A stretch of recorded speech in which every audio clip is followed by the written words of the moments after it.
الحمد لله وكفى وسلام على عباده الذين اصطفى أما بعد فأعوذ بالله من الشيطان الرجيم بسم الله الرحمن الرحيم ومن يتوكل على الله فهو حسبه صدق الله العظيم.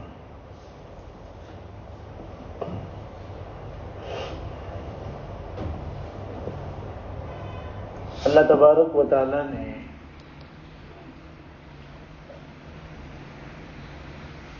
اپنی قدرت کاملہ سے اس پوری کائنات کو وجود بخشا ہے.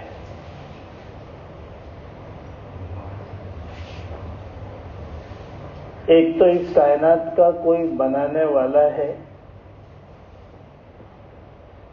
یہ کائنات خود بخود وجود میں نہیں آئی ہے.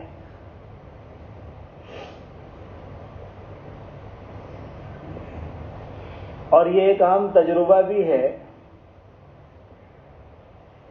جو ایک کم عقل انسان بھی اچھی طریقے سے محسوس کرتا ہے، سمجھتا ہے کہ دنیا کی کوئی چھوٹی سی چھوٹی چیز بھی خود بخود وجود میں نہیں آتی. اس کو وجود دینے والا، اس کو بنانے والا کوئی نہ کوئی ضرور ہوتا ہے. تو اتنی بڑی کائنات جس کا ایک بہت معمولی سا ذرہ دنیا ہے، وہ کیسے خود بخود وجود میں آ سکتی ہے؟ یعنی یہ بات طے شدہ ہے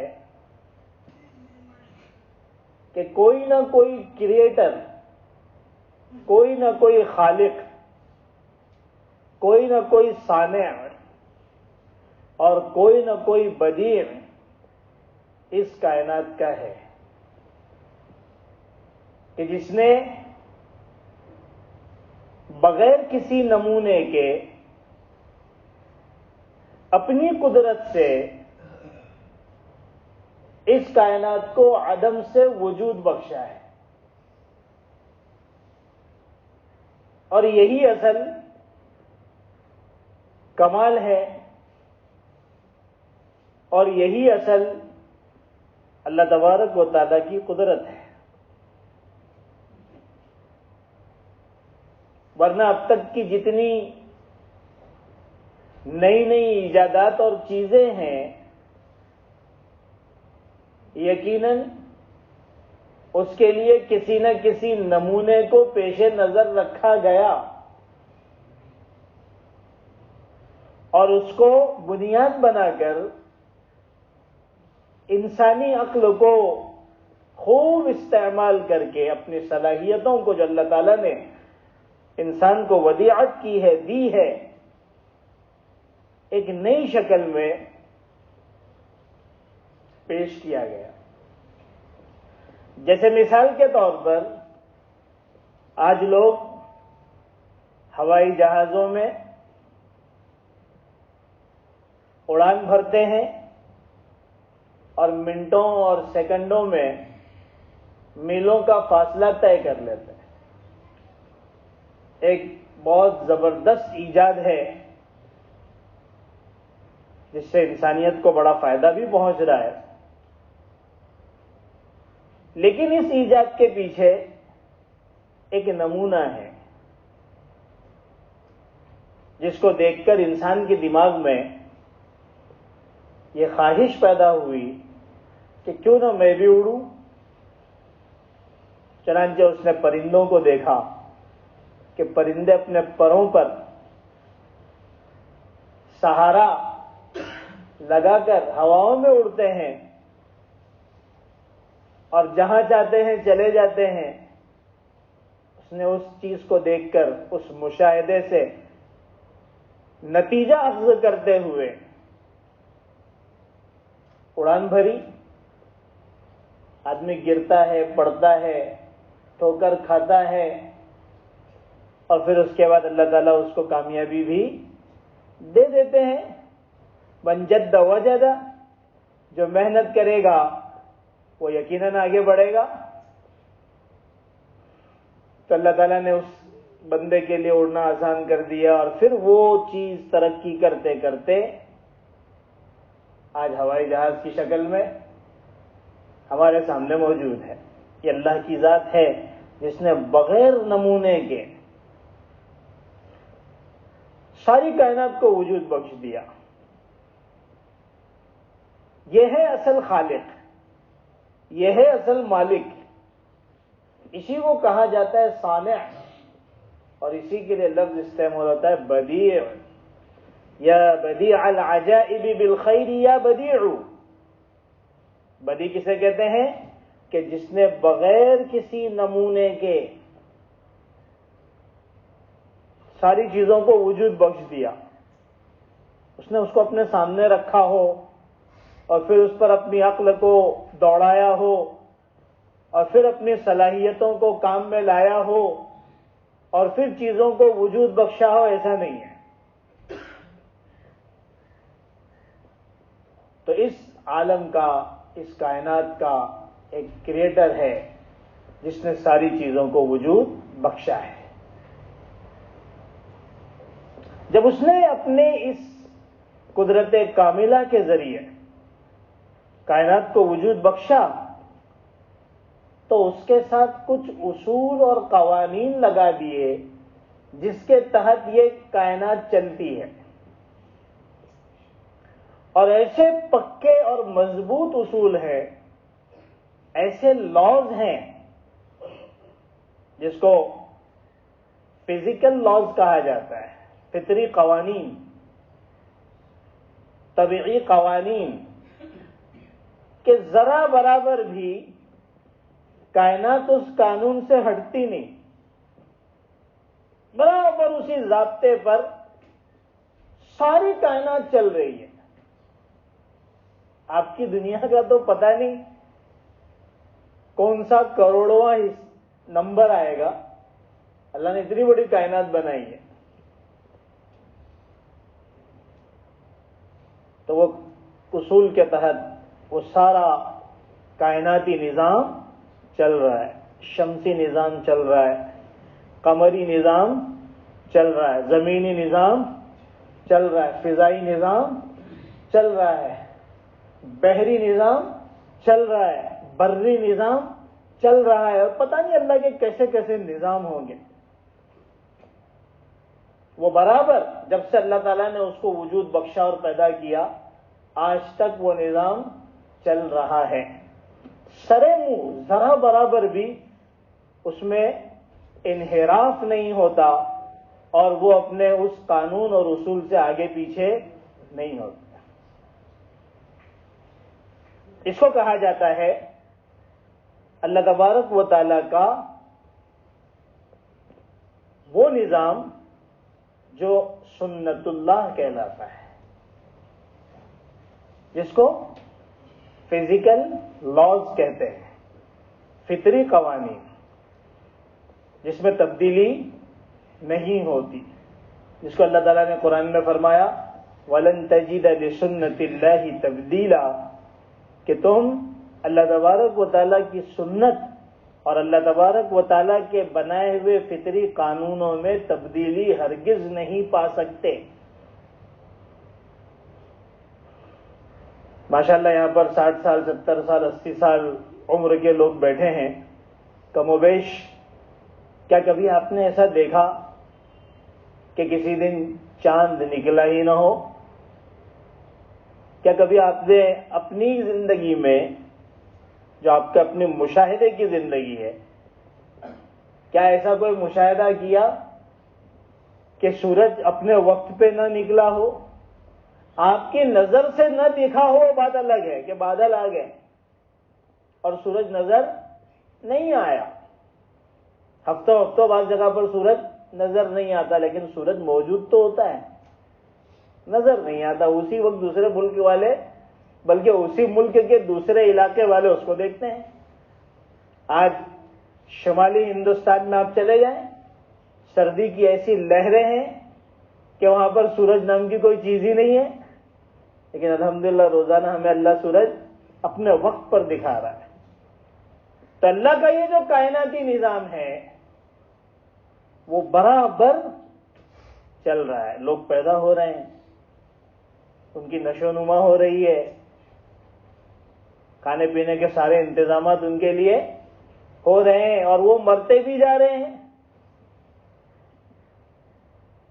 پیدا ہونے کا بھی نظام ہے اور موت کا بھی نظام ہے، رزق کا اپنا نظام ہے.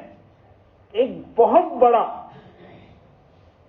عقل انسانی سے ماورا کہ انسان کی عقل میں وہ چیز آ ہی نہیں سکتی، ایسا نظام اللہ تعالیٰ نے مرتب کیا ہے جس کے ارد گرد پوری کائنات چل رہی ہے. لیکن ایسا نہیں ہے کہ یہ کائنات کا نظام خود بخود چل رہا ہے. اللہ تعالیٰ نے اس نظام کے تحت اس کو بنا دیا، تابع کر دیا. یہ اس نظام کی اپنی ذاتی خصوصیات نہیں ہے. اللہ تعالیٰ جب چاہتے ہیں تبدیلی بھی لے آتے ہیں. یہ ساری قدرت اللہ کی ہے. جیسے مثال کے طور پر ایک آدمی ایک بڑی فیکٹری ڈالتا ہے اور اس فیکٹری کو ایک سسٹم کے تحت منظم کر دیتا ہے، اس کو اس سسٹم کے تحت چلاتا ہے. اب ہر چیز اس کے سسٹم کے حساب سے چل رہی ہے. تو کیا اس کا مالک اس سسٹم کا مجبور ہے کہ اب اس میں کوئی تبدیلی نہیں کر سکتا؟ ارے وہ جب چاہے تبدیلی کر سکتا ہے، سسٹم کو چینج کر سکتا ہے. بس اسی طریقے سے اللہ تبارک و تعالیٰ نے اس پوری کائنات کو ایک سسٹم کے تحت بنا تو دیا ہے، لیکن اللہ تبارک و تعالیٰ اس سسٹم کے مجبور نہیں ہے. یعنی اسی سسٹم کے تحت اب سب چیزیں چلے گی، اللہ تعالیٰ اس کے پابند نہیں ہے. اللہ تعالیٰ اس میں چینجز لے آتے ہیں.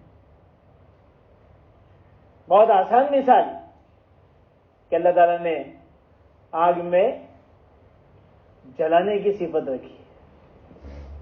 آگ چیزوں کو جلا دیتی ہے، اور پانی اس کے اندر ایک صفت تو اللہ نے یہ رکھی ہے کہ وہ سطح پر رہتا ہے،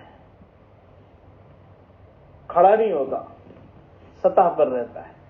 دوسری صفت اللہ نے رکھی ہے وہ چیزوں کو بجھا دیتا ہے، جلی ہوئی چیزوں. اسی طریقے سے ہم جو ہے وہ چیزوں کو محسوس کرتے ہیں، دیکھتے ہیں کہ آگ جلا رہی ہے ساری چیزوں کو، لیکن یہی آگ جب حضرت ابراہیم علی نبینا و علیہ الصلوۃ والسلام کے حق میں جلانے کی صفت سے محروم ہو گئی کہ اللہ تعالیٰ نے فرمایا کہ ابراہیم کے لیے سلامتی والی بن جاؤ، برد بن جاؤ اور سلامتی والی بن جاؤ، یعنی ٹھنڈی بن جاؤ. اللہ تعالیٰ نے اس کی اس صفت کو حضرت ابراہیم کے حق میں اٹھا لیا. یہ قدرت کس کی ہے؟ یہ اللہ کی قدرت ہے. حالانکہ یہاں پر مفسرین نے ایک بات لکھی ہے کہ وہ آگ میں جلانے کی صفت تو اس وقت بھی تھی، اسی وجہ سے جب حضرت ابراہیم اس میں گر رہے تھے اور حضرت ابراہیم کو اس آگ سے کوئی اثر نہیں پہنچ رہا تھا، تب بھی اس کے اوپر سے کوئی پرندہ گزرتا تو جل کر بھن جاتا. لیکن اللہ تعالیٰ نے حضرت ابراہیم کے حق میں اس آگ کی اس طبیعی اور فطری اور فزیکل جو طاقت تھی اس کو اٹھا لیا. یہ کس کی قدرت ہے؟ یہ اللہ کی قدرت ہے. حضرت موسیٰ کی قوم فرعون سے بھاگتے ہوئے جب بالکل کنارے پہ آ کے کھڑے ہو گئی دریائے نیل کے، اور دریائے نیل اپنی سطح پر بہہ رہا ہے، تو اس قوم کے لیے اللہ تبارک و تعالیٰ نے اس پانی کی خاص صفت کو بدل دیا اور اب وہ پانی کھڑا ہو گیا، ان کے لیے راستہ بن گیا. پتہ یہ چلا کہ ان چیزوں میں جو صفات اور خصوصیات ہیں وہ ذاتی نہیں ہیں، اس میں وہ صفات اور خصوصیات اللہ تعالیٰ کے حکم سے آتی ہے. اللہ تعالیٰ جب چاہتے ہیں اپنے حکم سے اس صفات کو، ان خصوصیات کو بدل دیتے ہیں. یہ صرف اور صرف اللہ تبارک و تعالیٰ ہی کی قدرت ہے. یہیں پر جا کر ایک مومن اور ایک کافر میں فرق ہو جاتا ہے. یہی وہ نقطہ امتیاز ہے اور یہی وہ مرکزی نقطہ ہے جہاں پر ایک مومن اور کافر کے فرق کو جانا جا سکتا ہے کہ کافر کی نظر اسباب پر ہوتی ہے. وہ چیزوں کو ہی سب کچھ سمجھتا ہے. جن اصول اور قانون اور جن فزیکل لاز کے تحت پوری کائنات کو چلتا ہوا دیکھ رہا ہے، وہ انہی قوانین کو اصل سمجھتا ہے. اور مومن، اگر وہ صحیح معنی میں مومن ہے اور پکا ایمان والا ہے، تو اس کی نظر اسباب پر نہیں بلکہ مسبب الاسباب پر ہوتی ہے، یعنی اللہ رب العزت کی ذات پر ہوتی ہے کہ یہ ساری چیزیں جو میں اپنی نظروں سے دیکھ رہا ہوں اور یہ ساری ہوتی ہوئی چلتی پھرتی چیزیں جو مجھے نظر آ رہی ہیں، یہ اللہ تبارک و تعالیٰ کے حکم کی محتاج ہیں.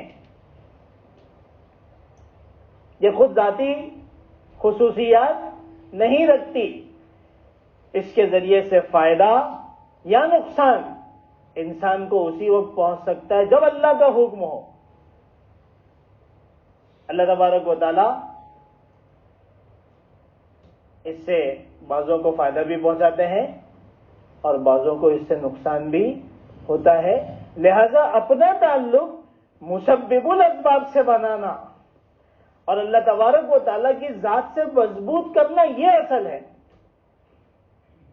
نہیں ہے کہ اسباب کے تابع بن کر کافروں جیسی حرکت کرنا اور اسی کو سب کچھ سمجھ کر چلنا، جس سے اس کی تباہی یقینی ہے. کیوں؟ اللہ تعالیٰ فرماتے ہیں وَمَن يَتَوَكَّلْ عَلَى اللَّهِ فَهُوَ حَسْبُهُ. جو اللہ پر بھروسہ کرتا ہے تو اللہ اس کو کافی ہو جاتا ہے. یعنی بھروسہ کرنے کی چیز اللہ کی ذات ہے، اور جو یقینی بھروسہ اللہ پر کرے گا اللہ اس کی تمام ضروریات کو پورا کر دے گا. اللہ اس کی نصرت کریں گے، اللہ اس کی حفاظت کریں گے، اللہ تبارک و تعالیٰ اس میں برکت عطا فرمائیں گے. اور جو اسباب کے اوپر یقین کرے گا، جو ایک طرح سے امکانی چیزیں ہیں، یقینی چیزیں نہیں ہیں. ایک ڈیفینٹ چیزیں ہوتی ہیں یقینی، اور ایک ڈیفرنٹل چیزیں ہوتی ہیں جو امکانی ہوتی ہیں، تو یقیناً اس کو نقصان اٹھانا پڑے گا. اس کو ایک مثال سے آپ یوں سمجھیے کہ جیسے ایک بندہ ایمرجنسی میں جب ہاسپٹل میں جاتا ہے تو ڈاکٹرز جو ہیں اپنے اپنے حساب سے اس کے پیچھے لگ جاتے ہیں کہ بھائی اس کی بیماری کیا ہے، تشخیص کی جائے، ڈائگنوز کیا جائے. ویسے آج کل کے ڈاکٹروں میں وہ صلاحیت ہی نہیں کہ خود ہی ڈائگنوز کریں. وہ تو جو رپورٹ آئے گی اس حساب سے وہ فیصلہ کریں گے. اسی وجہ سے شاید ہی کوئی ڈاکٹر ہو الا ماشاء اللہ جو آپ کو دیکھ کر فیصلہ کر دو اور دوا دیتا ہے، چاہے اس نے کئی کروڑ روپے خرچہ کر کے ہی ڈگری حاصل کیوں نہ کی ہو. وہ آپ کو ضرور مختلف ٹیسٹوں سے گزارے گا. اب یہ ڈفرینٹل ریزنز یہ لوگ پیش کرتے ہیں، یہ بھی ہو سکتا ہے، ایسا بھی ہو سکتا ہے، اس کے معدے میں بھی خرابی ہو سکتی ہے، بیک میں بھی کوئی پرابلم ہو سکتا ہے. جو بھی ہے، سر سے لے کر ناخنوں تک جہاں جہاں کے امکانات ہیں وہ سب آپ کو پیش ایمرجنسی میں آیا ہے اور فوراً آپ کو کئی قسم کے ٹیسٹ لکھ کر دے دیں گے. اب بندہ جو ہے وہ بلڈ ٹیسٹ بھی کرا رہا ہے اور پتہ نہیں کائے کہ ٹیسٹ جو ہے وہ لگا ہوا ہے. اب وہ سارے جب ٹیسٹ آ گئے تو اس میں سے پھر کسی ایک ٹیسٹ سے پتا چلا کہ ان کو یہ تکلیف ہے. کبھی کبھی تو ایسا بھی ہوتا ہے کہ اتنے سارے ٹیسٹ کے بعد بھی سمجھ میں نہیں آتا تو گولیاں دیتے رہتے 4-6 قسم کی، کہیں نہ کہیں تیر نشانے پہ لگ جائے گا. تو پہلے کے حکیم اور اطباء ہوا کرتے تھے، آپ نے بھی پڑھا ہوگا کتابوں میں. حیران کن، عقل حیران ہے. دنیا پتہ نہیں کہاں سے کہاں اس وقت طب اور ڈاکٹری میں پہنچ گئی ہے، لیکن میرے کو تو وہی لوگ سمجھ میں آتے ہیں کہ کتنے حکیم اور اطباء تو ایسے ہوتے تھے جو آپ کی نبض بھی نہیں بلکہ نبض پر دھاگا باندھ کے دور سے، کیونکہ مستورات کے نبض پر بھی ہاتھ رکھنا وہ تقوی کے خلاف سمجھتے تھے، جبکہ شریعت اجازت دیتی ہے، ان کا تقوی بہت اعلیٰ ہوتا تھا. تو وہ جو دھاگا بندھا ہوتا تھا اس دھاگے کی حرکت سے وہ بیماری پکڑ لیتے تھے اور اس کا تقریباً غالب گمان والا علاج کرتے تھے اور اندر شفا ہو جاتا تھا. ایسے ایسے حکما اور اطباء گزرے. اب یہ بہت سارے ٹیسٹ دے گا اور ٹیسٹ میں سے کسی ایک چیز کا پتہ چل گیا تو پھر اس کے اوپر وہ اپنا علاج شروع کرے گا. یہ ہے ڈفرینٹ ریزنس، امکانی وجوہات.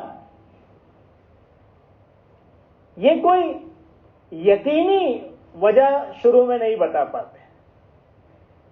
بالکل اسی طریقے سے دنیا کا جو اسباب کا نظام ہے یہ یقینی سبب نہیں ہے. اس چیز کو سمجھنے کی ضرورت ہے کہ جن چیزوں کو ہم یقینی سمجھ رہے ہیں وہ یقینی نہیں ہے. اس کا یقین ہمارے دلوں میں پیدا ہونا ضروری ہے، کیونکہ جب تک اللہ کی ذات پر یقین نہیں ہوگا اور اللہ تعالیٰ کے احکام پر یقین نہیں ہوگا ہم مسلمانوں کے معاملات حل ہونے والے نہیں. اس بات کا یقین کر لیجیے.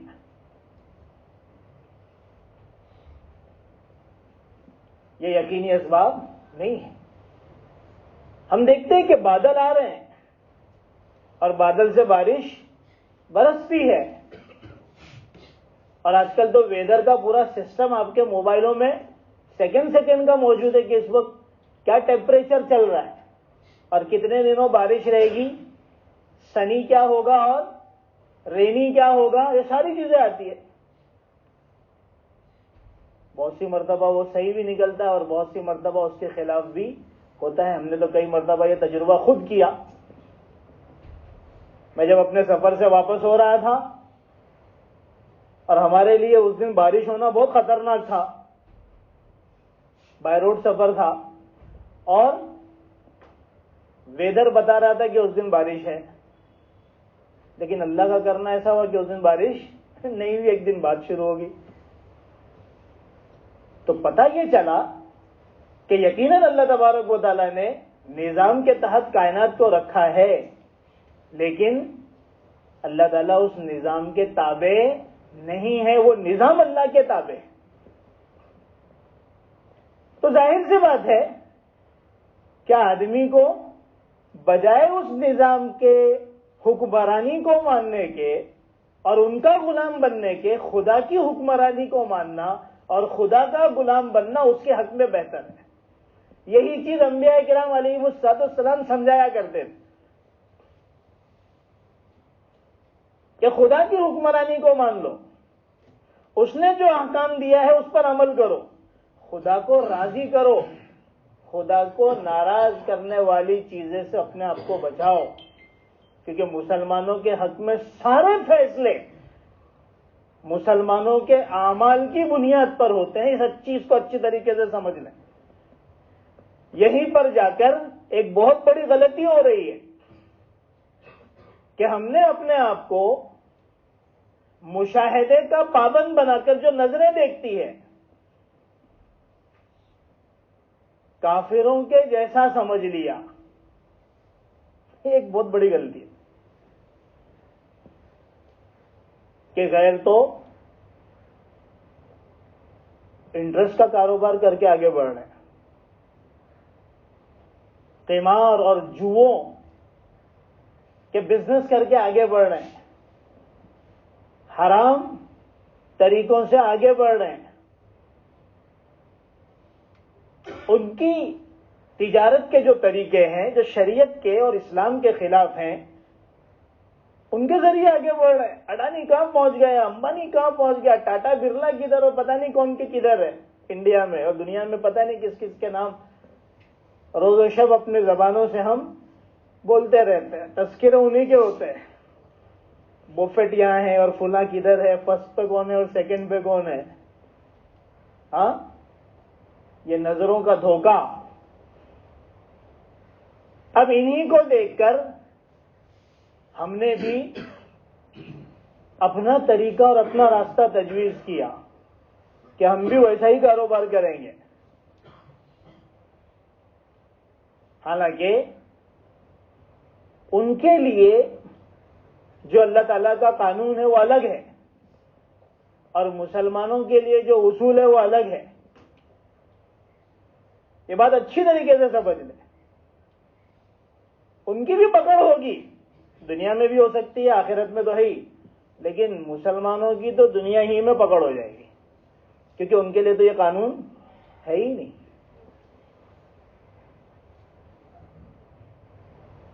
تو اصل ہمارا تعلق جو ہے وہ اللہ تبارک و تعالیٰ کی ذات سے ہونا چاہیے، مشاہدے سے ہٹ کر جو اللہ اور اس کے رسول نے چیزیں بتائی، جو احکام بتائے، اس پر ہمارا یقین ہونا چاہیے کہ عزت اور ذلت دینے والا اللہ کی ذات ہے، کامیابی اور ناکامی دینے والا اللہ کی ذات ہے، شفا اور مرض دینے والا اللہ کی ذات ہے، اس کے علاوہ کسی کے ہاتھ میں کچھ بھی نہیں ہے۔ حضرت یوسف بچپنے میں بھائیوں کے ظلم و ستم کے شکار ہوئے، غلامی کی زندگی گزاری، بڑا زبردست الزام لگا، کئی سال جیلوں میں گزارے، ظاہری نقشہ صرف اور صرف ذلت کا ہے، اور اللہ نے کہاں پہنچایا؟ مصر کا بادشاہ بنا دیا۔ پتہ چلا کہ عزت دینا اللہ کے ہاتھ میں۔ اور اپنے زمانے کا رول ماڈل قارون، اپنے زمانے کا رول ماڈل۔ سب لوگوں کے رول ماڈل ہوتے ہیں نا، کسی کا کیا ہوتا ہے، کسی کا کیا ہوتا ہے، اسی حساب سے ہیئر اسٹائل ہوتی ہے، اسی حساب سے کپڑے ہوتے ہیں، اسی حساب سے ٹاکنگ کا انداز ہوتا ہے، اسی حساب سے چال ہوتی ہے، لائف سٹائل اسی اعتبار سے انسان بنانے کی کوشش کرتا ہے۔ رول ماڈل ہے ان کے۔ اس زمانے کا رول ماڈل کون تھا؟ قارون تھا، جس کا تذکرہ اللہ نے کیا۔ سب چیزوں سے اللہ نے نواز دیا، نظر گئی سبب پر۔ اوتیت علی علم عندی، قرآن کہتا ہے، اس نے کہا کہ یہ جو کچھ ہے تو میرا اپنا فن ہے، تو میری اپنی کوالٹی اور صلاحیت ہے، یہ میرا اپنا نالج ہے، یہ میری اپنی ٹیکنالوجی ہے، یہ اپنی مہارت ہے، اس کے بلبوتے پر میں یہاں ہوں۔ حال کیا تھا؟ فخرج علی قومہ فی زینتی، وہ جب نکلتا تھا تو اپنے ظاہری زیبائش اور آرائش کے ساتھ نکلتا تھا، اس زمانے کے جو لباس ہوں گے کہ سب لوگ دیکھ کر حیران رہ جاتے تھے، قارون صاحب کیا سٹائل میں نکلے ہیں۔ حال کیا ہوتا تھا؟ ہر ایک کے دل میں ہوتا تھا، یا لیت لنا مثل ما اوتی قارون، کاش کہ قارون جیسا ہمارے ساتھ بھی معاملہ ہو جاتا، ہاں ہم بھی بل گیٹس جیسے ہو جاتے۔ اس کا تو خود کا ہے، اڈانی اور امبانی کا نام لینے کا دل نہیں ہوتا ہے، تو ہمارے ہی قرضے پہ چل رہے ہیں۔ تو لوگ کیا کہہ رہے تھے؟ کاش کہ ہم کو بھی ویسا ہی ملتا جیسے قارون کے ساتھ معاملہ ہوا ہے۔ اس زمانے کا رول ماڈل ہے، ترقی ہی ترقی، عزت ہی عزت۔ لیکن اس نے بنیاد کس چیز کو بنایا؟ خالق سے نظر ہٹا کر اسباب کو بنیاد بنایا کہ بھئی یہ سب چیزوں کے پیچھے میرا اپنا سب کچھ ہے۔ نتیجہ کیا ہوا؟ جو سمجھنے کی چیز ہے، نتیجہ یہ ہوا فخسفنا به وبداره الارض. اب اللہ تعالیٰ اس عزت کے نقشے میں سے اس کو ذلت کے گہرائیوں میں ڈال رہے ہیں کہ اس کو بھی اور اس کے ساتھ اس کے خزانے کو بھی زمین میں دھسا دیا. لو یہی چاہیے تھا نا. تو اللہ کو چھوڑ کر اور مسبب الاسباب کو چھوڑ کر اگر ہم نے زندگی گزاری ہمارا انجام بھی یہی ہوگا. یہیں پر میں اپنی بات کو اس موضوع پر چھوڑ رہا ہوں. انشاءاللہ آئندہ بھی بات اسی موضوع کو آگے بڑھاتے ہوئے کریں گے. اللہ تعالیٰ ان باتوں کو سمجھنے کی توفیق عطا فرمائے. وآخر دعوانا الحمدللہ.